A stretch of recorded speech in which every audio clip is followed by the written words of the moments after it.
Back to the Pentagon right now, Defense Secretary Pete Hegseth and the chairman of the Joint Chiefs of Staff giving an update on the war in Iran. Yeah, they just began speaking. Let's listen in for a moment. These men and women live the Iranian threat every day, incoming missiles and drones, and know what a world looks like, what the world would look like if Iran had the most dangerous weapons in the world, a nuclear weapon. As President Trump has said time and time again for years, and in this administration, Iran cannot have a nuclear bomb, and they won't. These troops, they want to finish this fight for their kids and their grandkids. This is about history. This is about legacy. Success matters. And because of this president and these Americans, we're closer than ever before to winning. President Trump is doing what no other president had the guts to do. Previous presidents were all talk. He's all action. On the battlefield, because of the latitude the president has given us, American firepower is only increasing. Iran's decreasing. We have more and more options, and they have less. Just 1 month in, only 1 month, we set the terms. The upcoming days will be decisive. Iran knows that, and there's almost nothing they can militarily do about it. Yes, they will still shoot some missiles, but we will shoot them down. Of note, the last 24 hours saw the lowest number of enemy missiles and drones fired by Iran. They will go underground, but we will find them.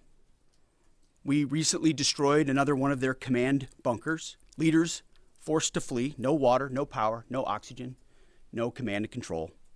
Their faith in their caves diminishing. The latest intel is clear out of CENTCOM. Our strikes are damaging the morale of the Iranian military, leading to widespread desertions, key personnel shortages, and causing frustrations amongst senior leaders. Just last night, we had 200 dynamic strikes alone. Dynamic strike is a strike where a pilot leaves, and during their flight, they get a new target set based on real-time intel given to them.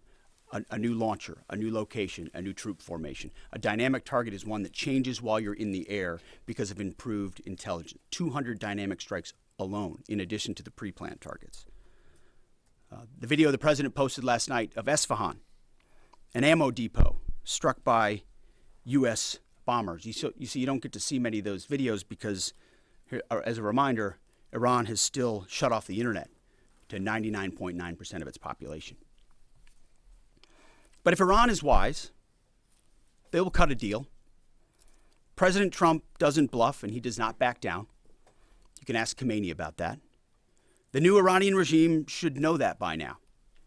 This new regime, because regime change has occurred, should be wiser than the last. President Trump will make a deal. He is willing. And the terms of the deal are known to them. If Iran is not willing, then the United States War Department will continue with even more intensity. Standing here this morning in this briefing room, in my mind's eye, I'm actually looking out at the groups I met this weekend.